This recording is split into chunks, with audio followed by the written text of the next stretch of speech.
all hot Papercraft.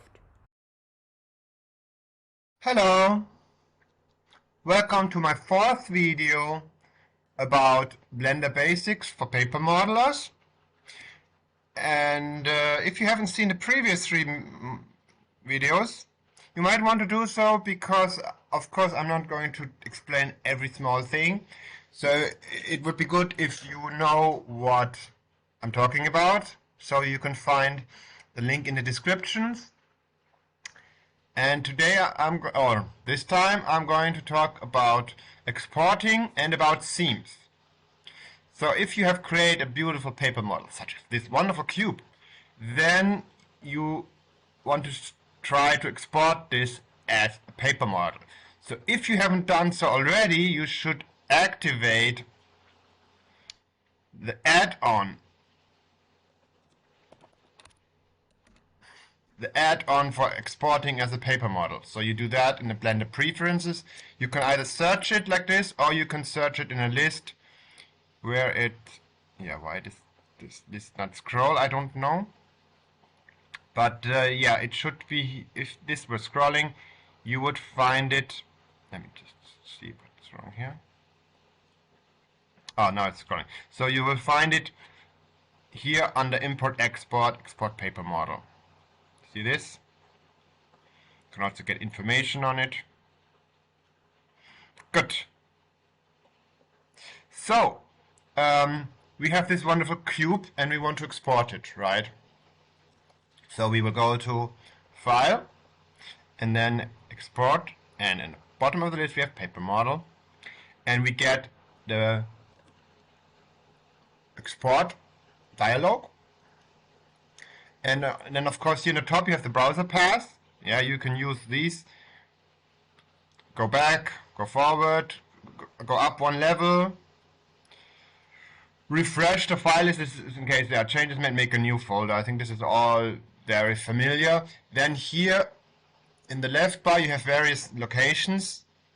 I personally find it a little bit confusing, but it can be used as also the system, the volumes, and things that you have recently used. Then, here in the bottom, this is where you enter the name.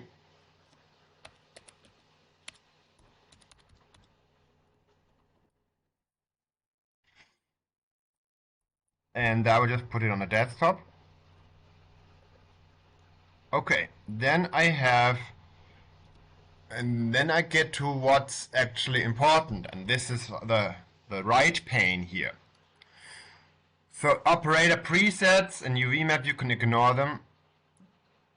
You don't need them. Then the next thing is the scale. So here you see the scale is now 1 to 32. I can move this around as I like. Well, actually not really as I like.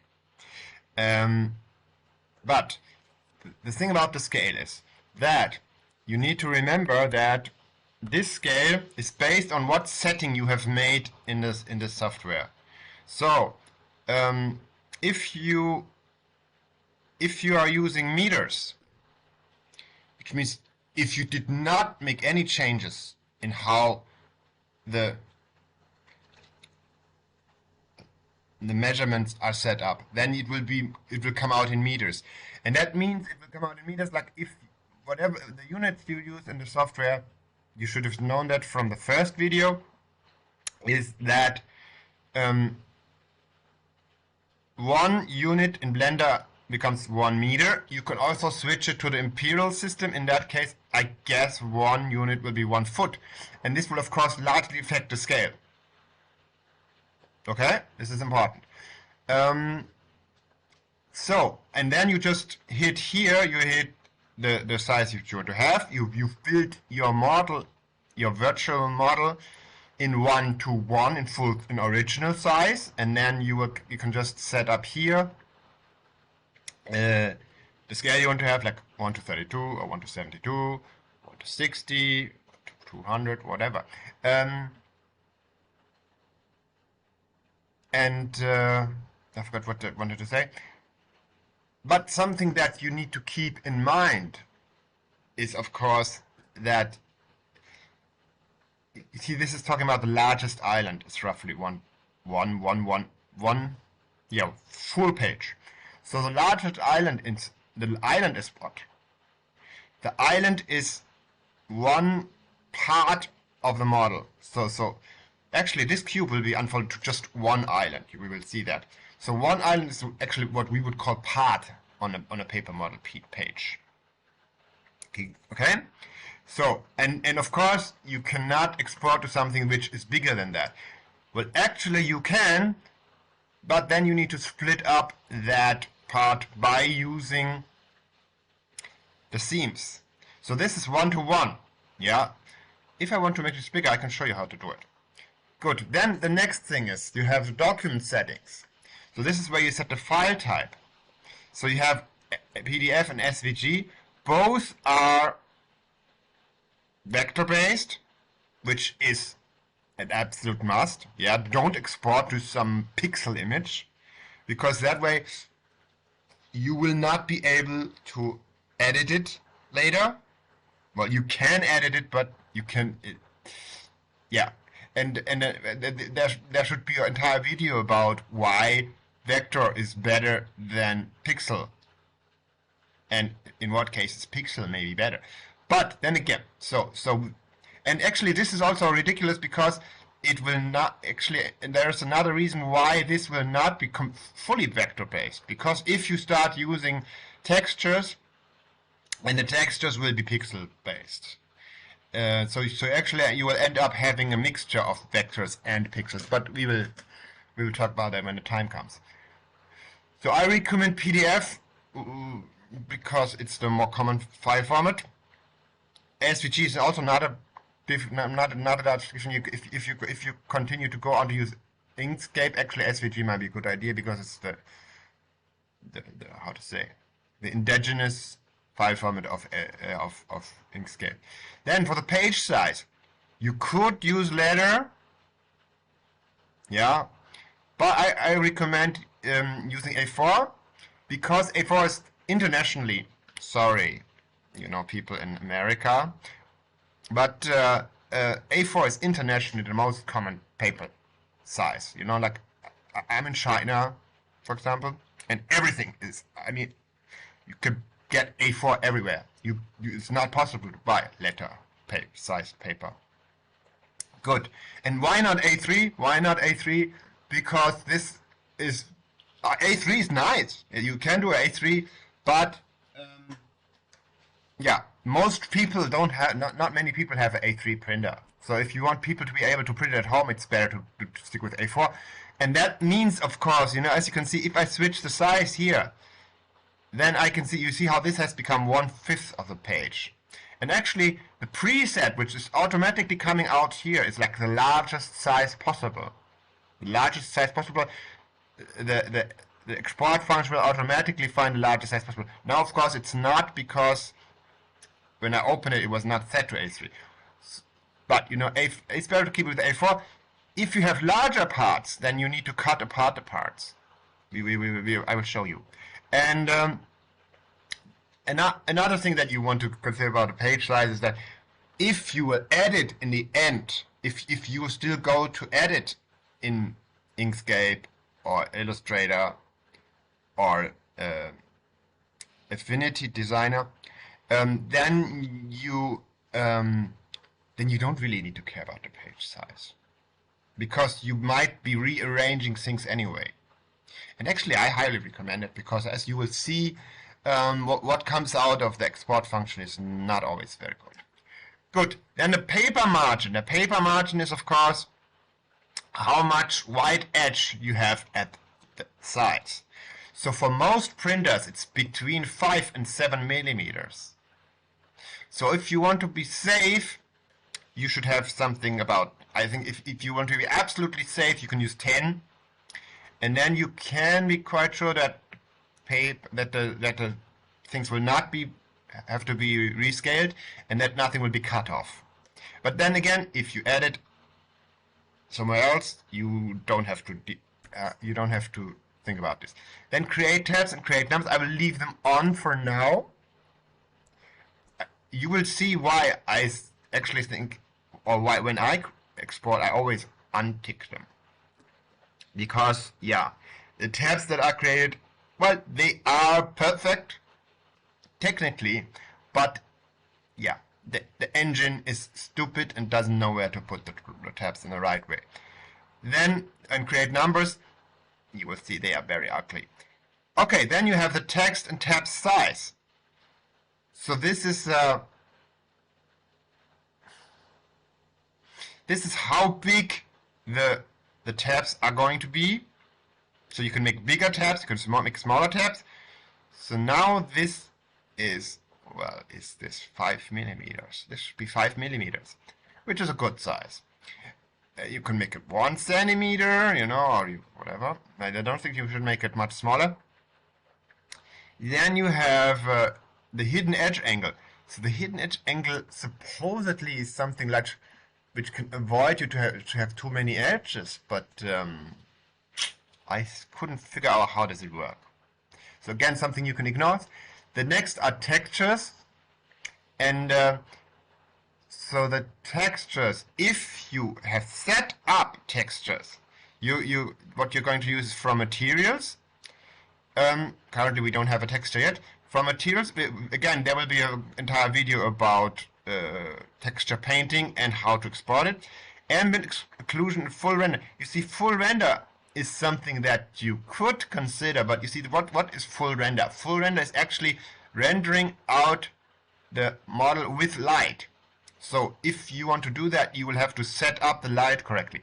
I personally think it's ridiculous to have shadows on a model, because the model will have its own shadows. Good. So if you have textures, you will use from materials. For now we use no texture. And then these things here below is I found that this resolution is redundant, because it depends on the resolution of the texture which you put in, and usually it's rather pixelated. Keep that in mind. You can set this up, you can try playing around with it, see if it does anything. It doesn't really seem so. Okay, and then you have colors and style, which is a whole complete other section. And colors and style is like this. So this is the default line width. The default line width is, what is this? This is like 1/10th millimeter, 10th of a millimeter, I think. So, I think this is actually a size you can work with. Yeah, I know there are people who like very thin panel lines and very thin part edge lines. Here, this black field is the color of the lines. So you can switch it to another color. I don't really see the point of making lines blue, but yeah, let's just have it for fun. And then you have the relative width. And I'm not sure what the relative width is actually. But it will change. Oh yeah, of course. The relative width. So the default line width is this. And the relative width means the size of this line relative to the default line width. So this is only if you want to adjust how those lines are compared to each other.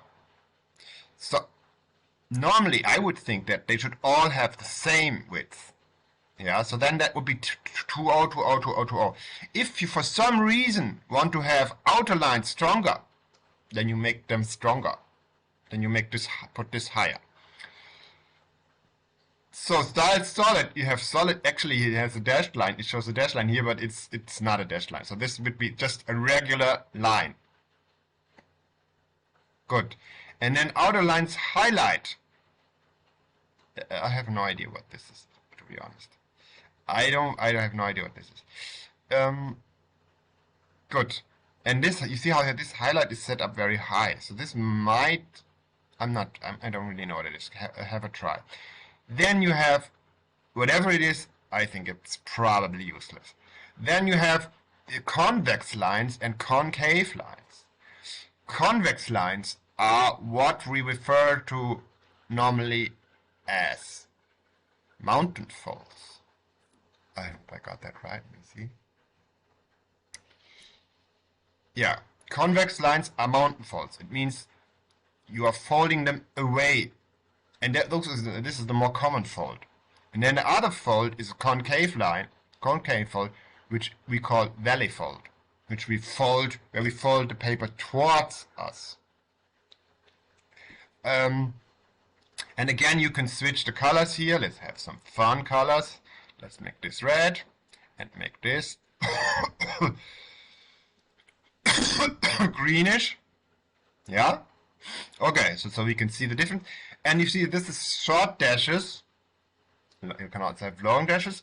And you have dash dotted. This is actually dash dotted and short dashes is actually very common paper model standard. I personally don't like to use them because I don't like if the edges have these dotted lines and dash dotted lines. I prefer to have solid lines for everything, which of course for the one who's building is more confusing because they don't know which direction to fold to tab. But yeah, this is like a how to say, artist's decision, the design decision which I made. Okay, then the freeze edges, honestly, I have no idea what they are. But again, maybe we can set this to yellow, and then we can see if there's any line coming out which is yellow. I don't really think so. Good, and then you have inner lines highlight. So this means they can also have a highlight, whatever that would be. Maybe we should set this to pink. And then maybe we can see, and maybe make it a little bit higher, make it a little bit bigger, and then see what color this would be. Good, text color should be obvious. Tabs fill is the color which the tabs are filled with. Some people like to do this to fill. If you have a white model, some people like to fill the tabs. Let me just make them gray so you can see what is going on. I personally don't recommend it because you will have to put glue on the tabs. And if you put glue on the tabs, the thing is, like, if you use, for example, if you use a laser printer, then you will have an area where you glue.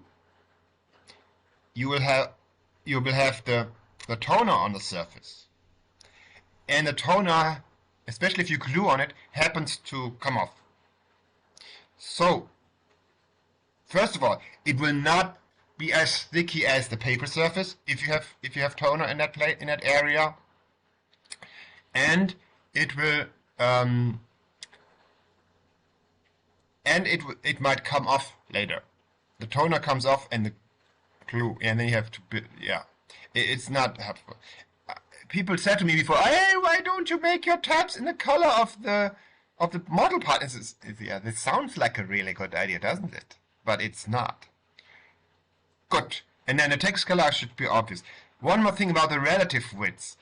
I recommend not to meddle with them too much because they are, I think, I've tried them out and I think they are rather difficult to control.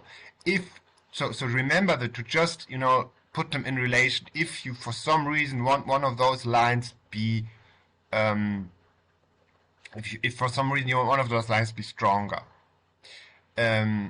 If you think the line should be stronger or less strong, just change the default width, and that will change all the lines. So let's just export this out and see what comes out. And yes, sometimes it's very quick. So normally there will be, you see this? You see here in the bottom it says saved one-page document. So this is there's always a message which appears here in the bottom row. And then you can see if you come, and watch for error messages. Error messages usually, so this is very discreet. Error messages usually come out in a place where you see them. You will get to know them later, yeah. But sometimes they only stay for a short while, or if you move the mouse, they will disappear. So close this and have a look at what we exported out. And you see this? So this is the cube test, which we just exported. And as you can see, so now I know what the highlight is. So the highlight is obviously the line, the color between the dots. yeah. And here the highlight is like some kind of outline. So this is utterly useless. I don't really see what this would be useful for. And then you look at how the glue tabs, of course, they are gray now.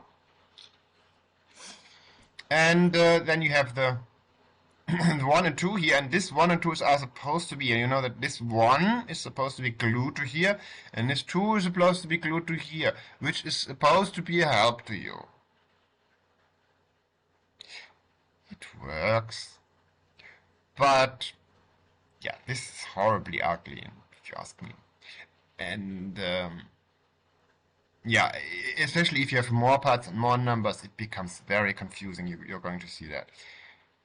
Another thing about how this cube comes out. Right? So how does this cube come out? This actually looks really nice, yeah? But is this the usual way how you make a cube?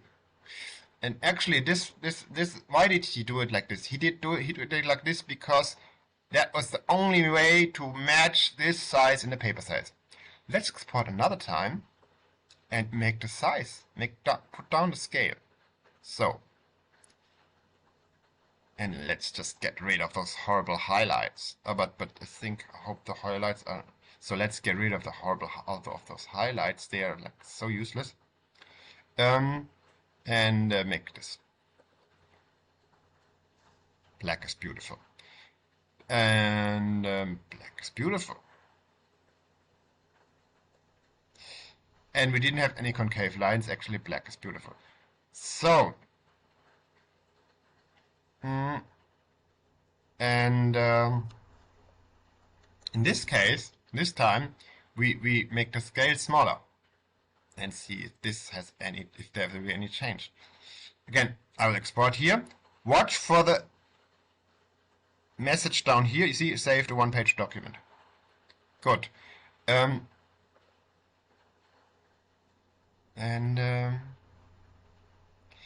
Yeah, I have no idea why this was saved now. So something was wrong here. Go back here another time. File, export. Ah, okay, so it was saved to another place. It was saved to the wrong place. So cube test 2. You can also oversave the file if it's not open. So turn this higher. Make a smaller scale. And export again. Message. You see, saved a one-page document. And oh, so it still does it like this. So this is obviously new because in my previous version of Blender it created the cube in a different way. Well. So this only confirms that you are going to need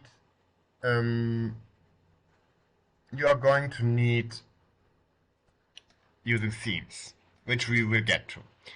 Okay, let me just show you what happens if there is if an error message comes out. So export, and what I'm going to do here is I'm just going to make this. I don't really need to see where it's being saved. I will make it bigger. You see, there's already a warning coming here. So that's that one item is already roughly 1.8 bigger. Export it, and you see the error message comes out. Depending on what version you are using, it will be gray or it will be black. Yeah. So if I switch, just for you, because if you don't want to get, I don't want you to get confused with what's in the tutorial. So if this would be the dark one, actually I choose the gray one for this video tutorial because it's better to see. So export paper model, make it too big. So in this case the error message is black, you just saw. And again, as you just saw, it appears only for a short time, which I don't know. I don't know why it can only appear for a short time. It would be good to have here something like where you just confirm it. But yeah, who knows what's the reasoning behind that. I will switch back to light because it's just so much more comfortable. Good. So then you will adjust the scale, right? So again, for adjusting the scale, remember, keep in mind that you have here, you can see how large is it. If it's 111, then you don't have a problem. If it's slightly more, you see, then it's already gives a warning sign. And I don't know what the warning sign is here, but actually it should be no texture. So this is where you adjust the size. So this is basically what you need. There will be more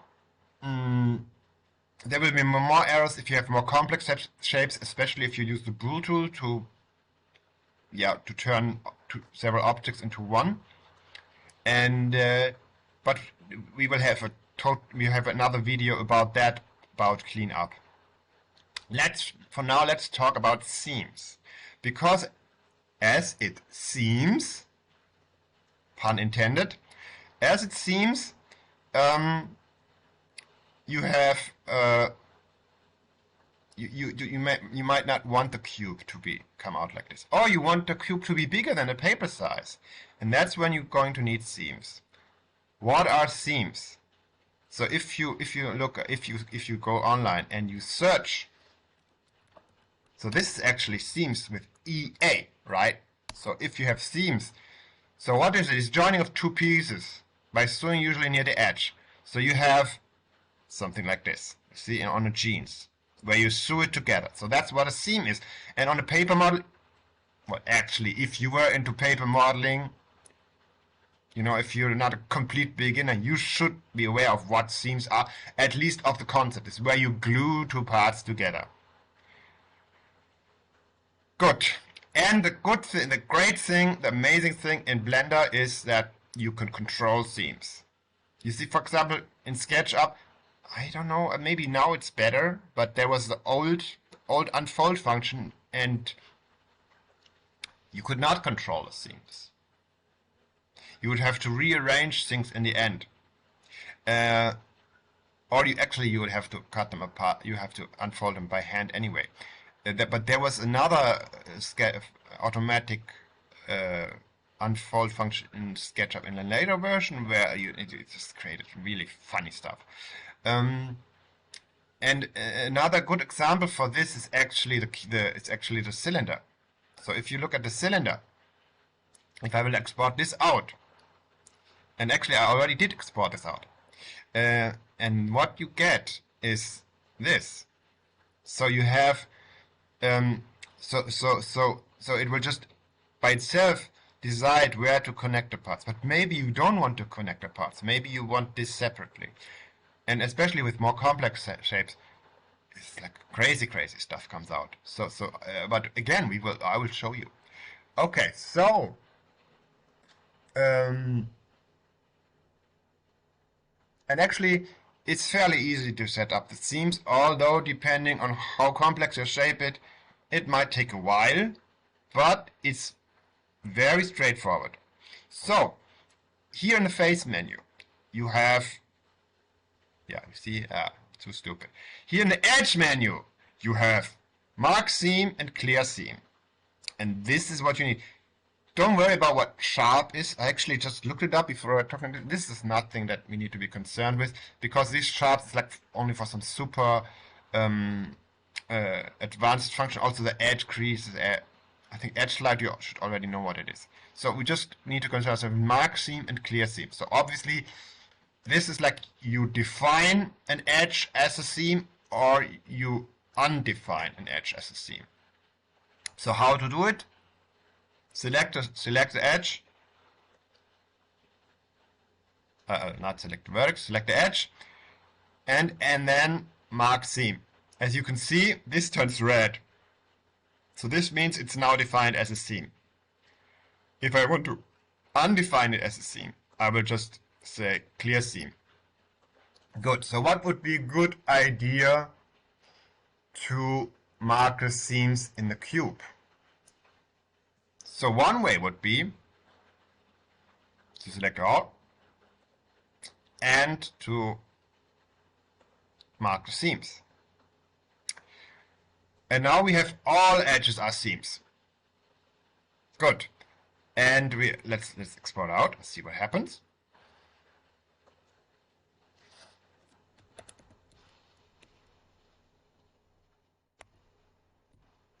So I call it 6 times because it will be 6 parts, as you will see. Export out.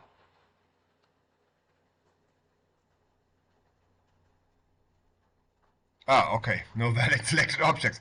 So you need to select, if you are in edit mode, you need to select all, or if you're in object mode, you need to select an object if you export.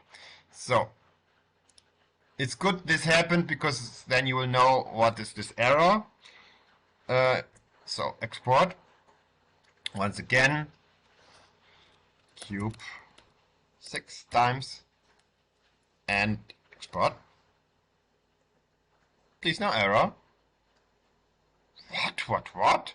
So obviously it's been a while since I did it the last time. So let's try from export mode. So you obviously need to select one object. Good. Once again, cube 6 times export. Please no more errors.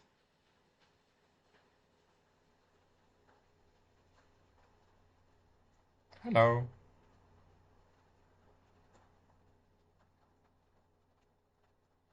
And ta-da! Why is this so slow? It's just a small cube.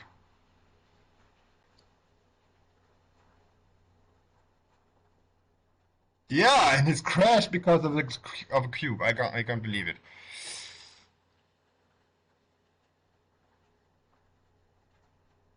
Okay, save the 6-page document. So you can see that because now one island is bigger. One island is bigger, right?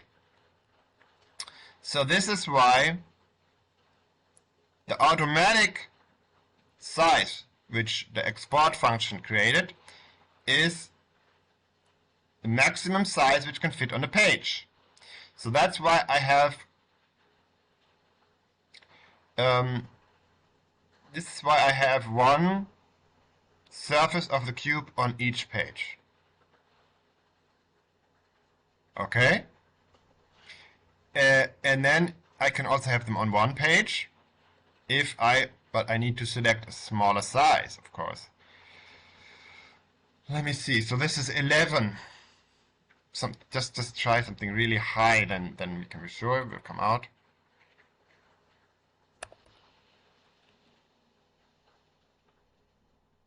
Let's try this again.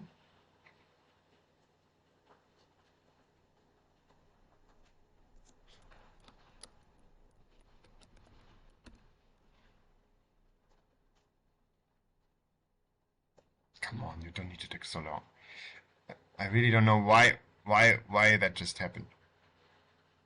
Oh, so 6 times. See, this is 6 times much smaller. So now the 6 things are on one page, and you see how now that you have different parts, the numbering already starts to become confusing.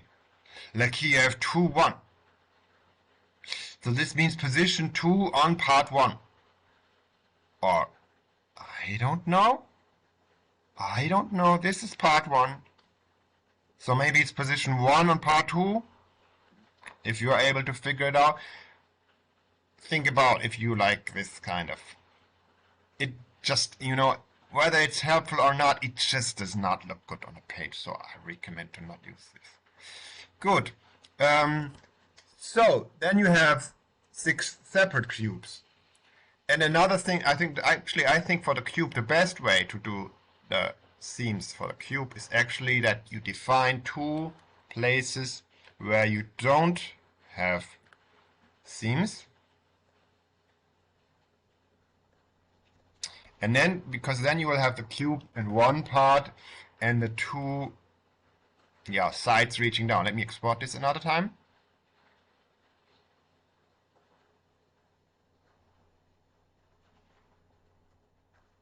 And this I call the cube cross.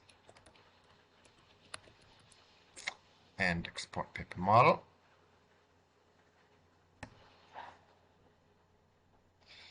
and look at the again, I don't know where this was saved. File. That's once again. Paper model. Desktop. Yeah, later I will have all this trash in some folder.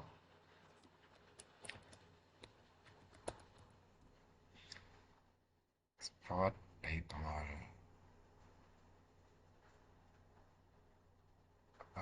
Okay. He said export failed. Let's try another time. But this, he said it's big enough. What's this? Okay, you see, exporting can be rather tricky. No, it was not exported out. Let's just scale this down a bit so we will be safe. So again, Q cross, export, and look, come on, you can do it. And you see a Q cross, but oh no, still wrong. So yeah, this is because I'm stupid. This is because I'm stupid. Let's try this again. So edit mode. Because no, what I want to do is actually I should delete all the seams along one direction. So all the seams along one direction, and now so this is going to be one part. It would be wise to select one area where you want the edge to start. So mark the seam here, and then for the cross one, which I was just saying, I will just unmark these two and clear the seams. So let's export again. Paper model, desktop, cube, cross 2. Make the scale smaller, be sure. Export paper model. Bing.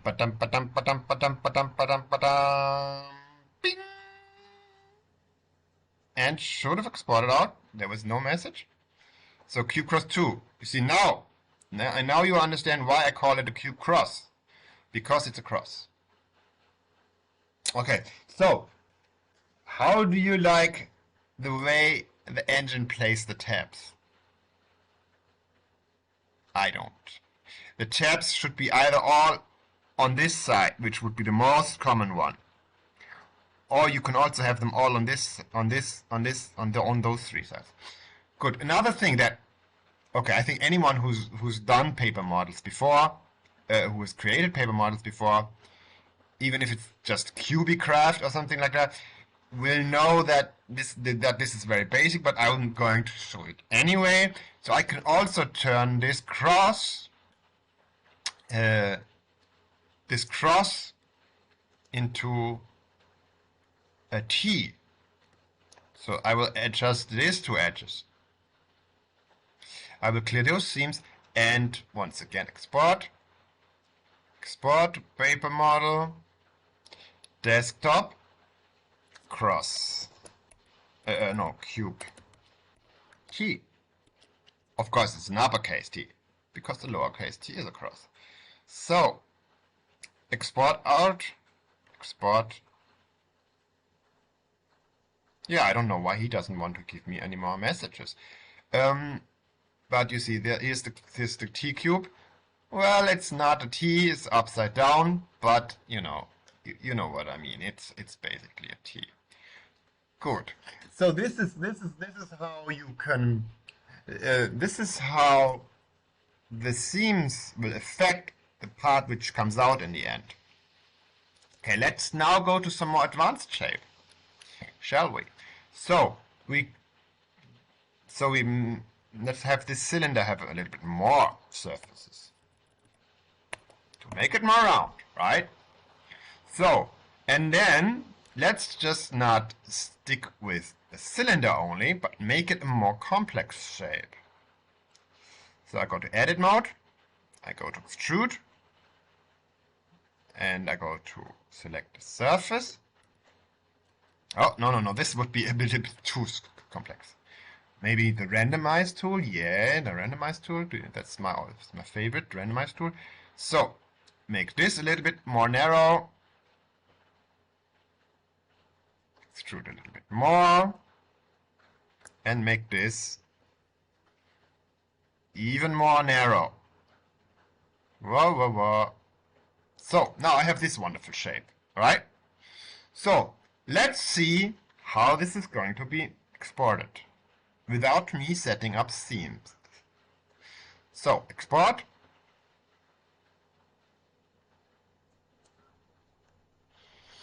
Okay, I will just, how to call it? Maybe a dome. Okay, call it dome. And let's see if this works without adjustment. Export.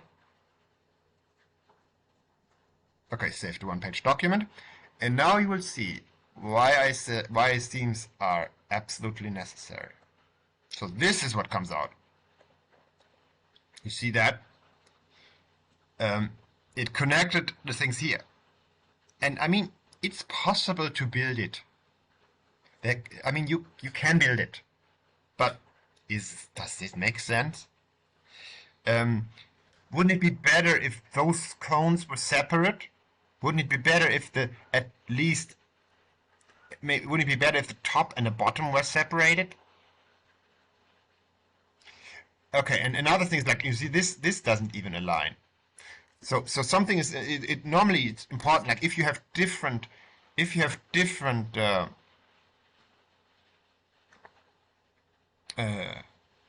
several cones together, then it would be good to have the seams actually line up in one line. This is how I always do it. Good. So to improve this, and once again, because we mentioned the islands, right? So it made this thing into one island. This is one island. Good. And it will always, the Blender Export X engine will always try to make as many parts as possible into one island. So the next thing is to make this, to add seams. So how do we do the seams? You can think about it for a moment. Where should we make seams? Good. We should of course make seams along the edge loops. So I'm going to select the edge loops. This is not the right selection. So we select one edge in each and then select the edge loops. Oh, isn't this tool so useful? So I select the edge loops and I select the mark seams. And now it will come out as one object. No, not as one, no longer. It will no longer come out as one object. It will come out as separate parts. So edit mode, export, to paper model, and desktop, dome, separate. Export out, and now you see how it set the size bigger. Let's just make the size smaller, so we can have them on one page. Export out. So we'll save the one page document. Now I have the dome separate. So as you can see, now there are different parts. And look at how horrible the numbering here is. That's why I say get rid of it. So now we have separate parts, but there's one thing that we should still be aware. Like, for example, if you have a paint job, or if you have something that for some reason you need those to be aligned correctly, so you need to make another additional seam. I don't really know how to show it. It's only if because you will need textures with it. Maybe you can try it out later. What is the difference? Another thing that you should do is you should mark a seam on one side, because Oh yeah, I know how to show it. Let's just make this object wider. So as you can see now if I make this object wider, then you have narrow parts and you have wide parts. So I will export this one out. My breakfast is finished. Export to paper model, desktop, dome, wide. And lower scale,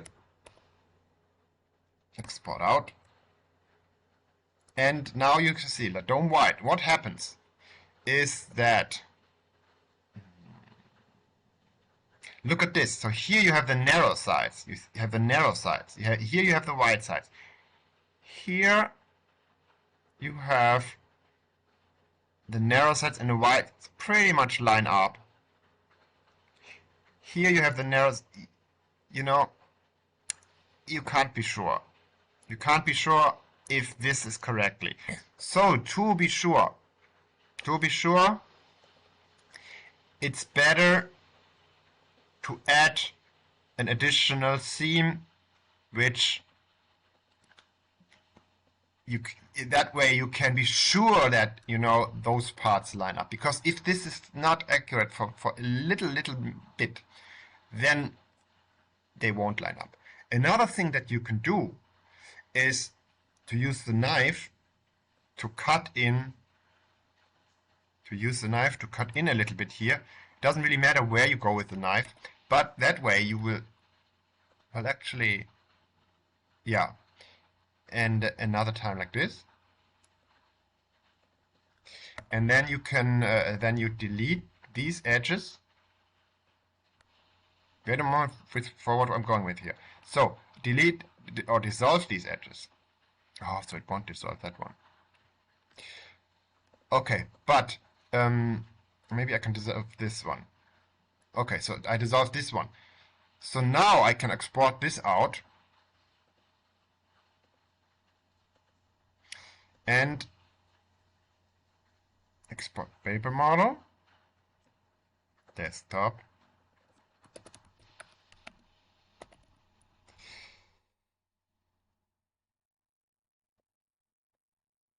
export out, and the dome wide too.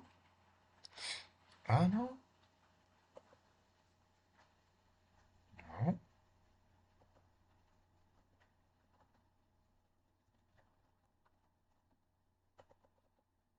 Okay, for some reason it didn't have this additional line.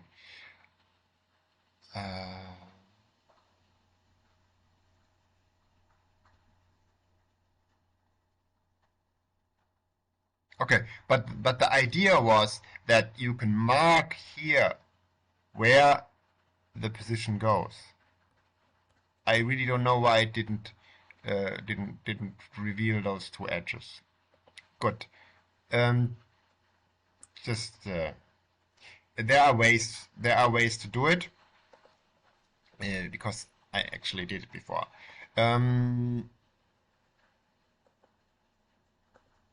So another thing that you could do is you could just cut out a part.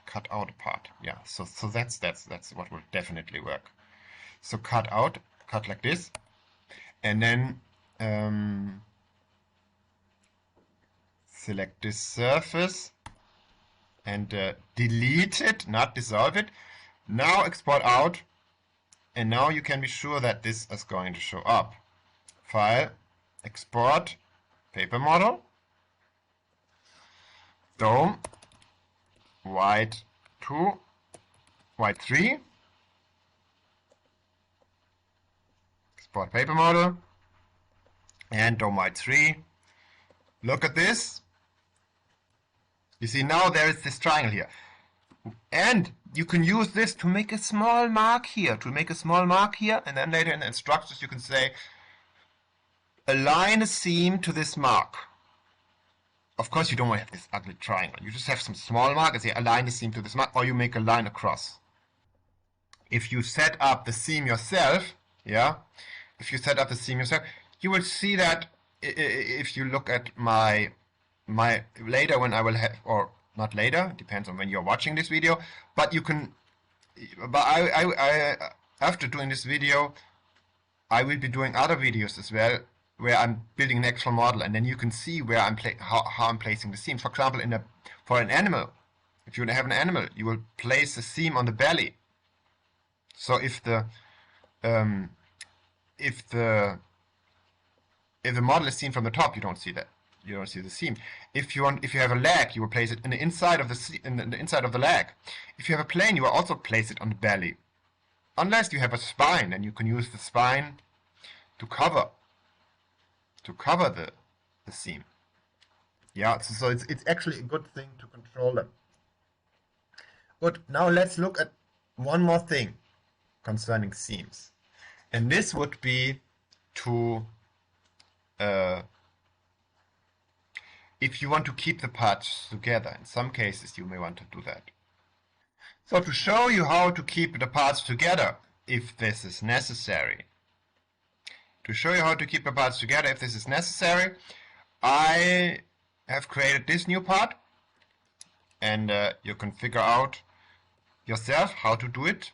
Actually, I used a cylinder, half cylinder, extruded, rotated here, pulled down another time, then I created a box under it, and then bool tooled it so to cut off the lower part of this thing. So now I have this. On an aircraft, it can be canopy or some kind of bulge. On an animal, yeah, maybe, I don't know, maybe it's a camel hump. On a human, maybe it's a nose. I don't know.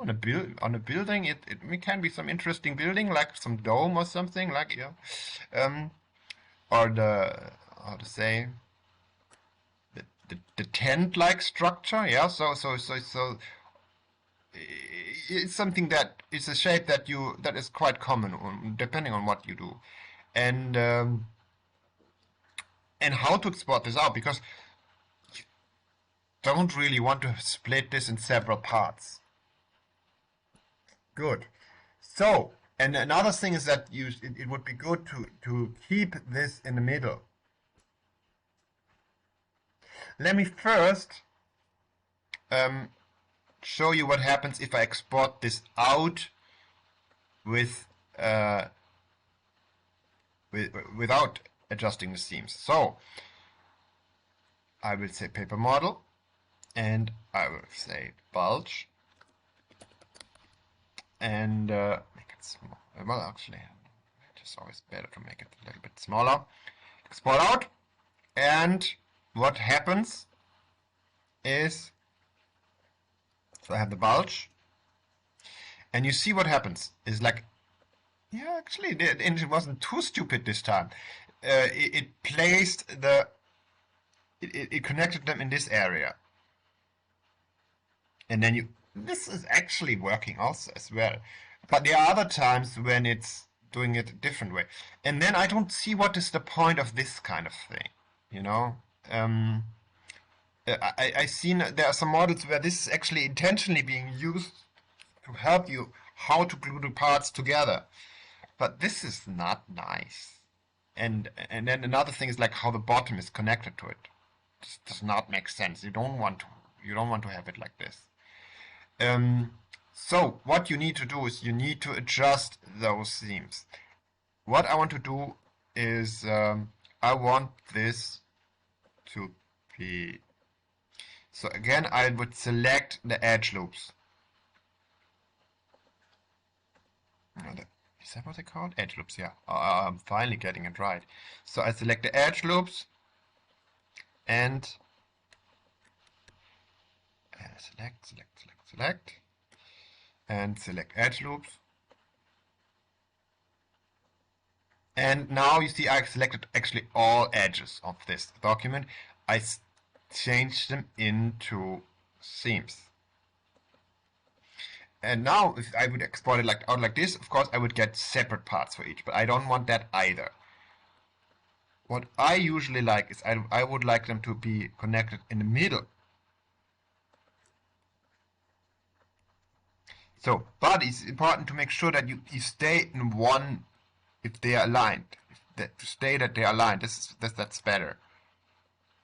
And mark seams. No, clear seams. So now this is connected here, and now I will export it out, and you will see what will happen. No. Go to edit, or go to object mode. Export paper model and desktop bulge 2. Make it a bit smaller. Export out. Save the one-page document. And now we look at the bulge 2, and you can see now how the bottom is separate, but this is kept as one. So it's a little bit off here. Yeah, nicer would be if it would be symmetric. Yeah. If you would want it to be symmetric, you would have to make sure that this number of surfaces is an uneven number, and then you can make sure which is the exact center. Then you would make it. Then you could get it symmetric. I'm going to spare you trying to get it done because it might take a while. Another thing, of course, that you can do is you can either export them out separately,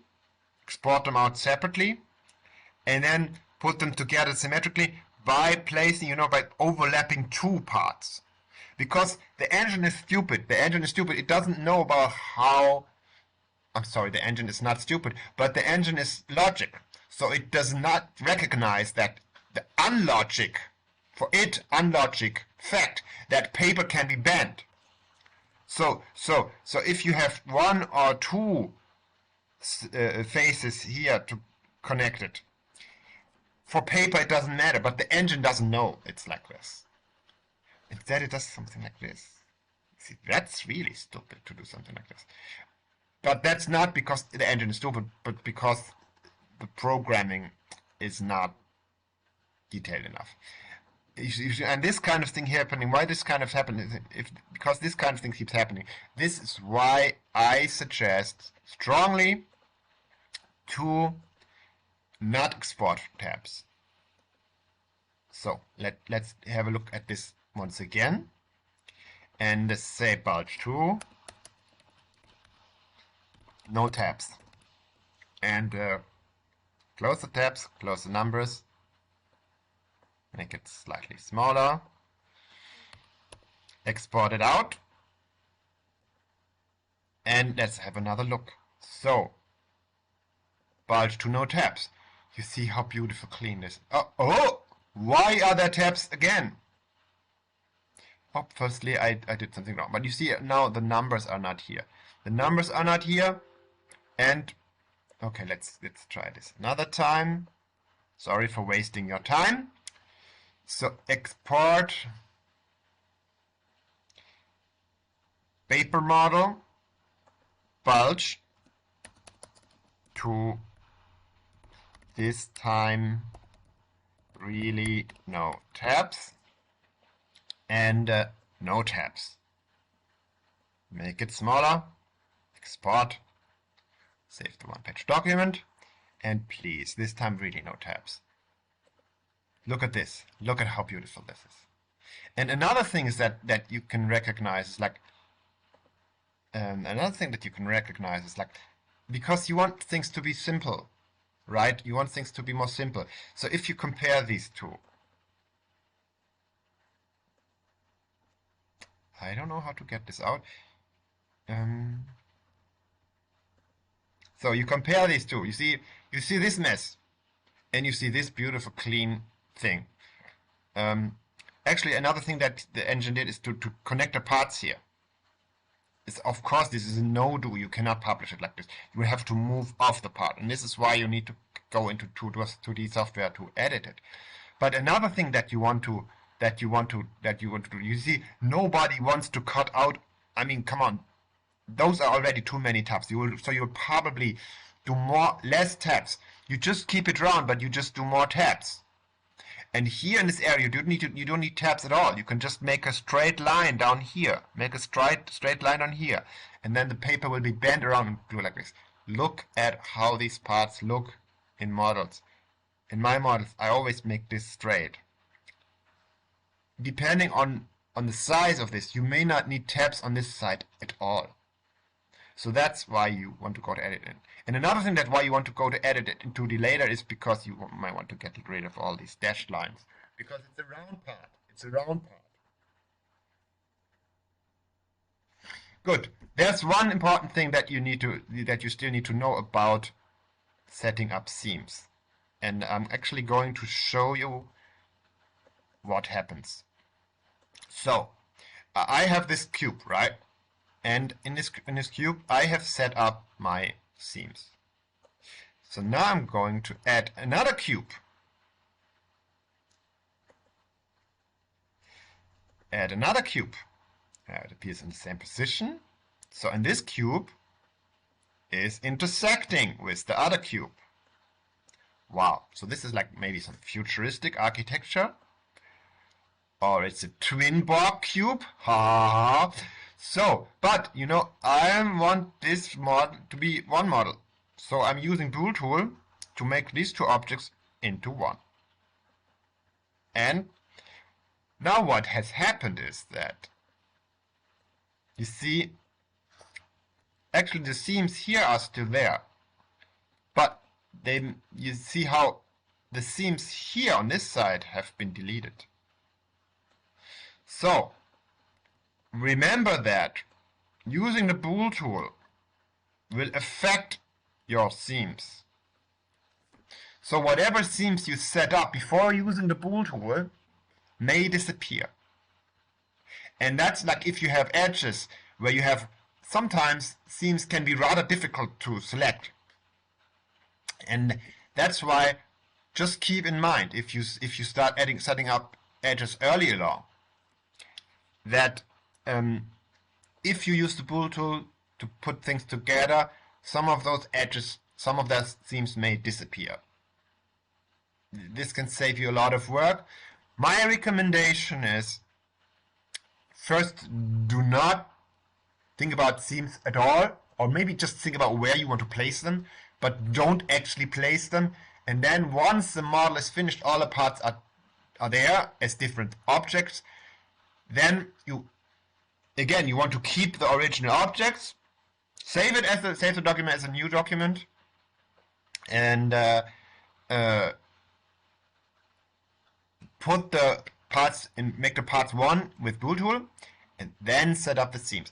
And of course, you're also going to need the seams.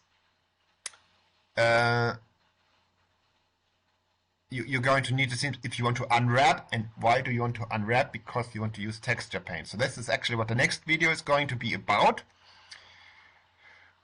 Yeah, so just remember, for a paper model, it's very important that parts are separate and that you build them together in a logical way. And while what the export engine does may be logical to it, based on its programming, it does not build paper models. It does not know what is a good way to put things together, what is an easy way to put things together. And this is something that you as the designer need to keep in mind, like what is a good way to put these things together and to make the seams accordingly. Okay, so that's it for this video. Thank you for watching.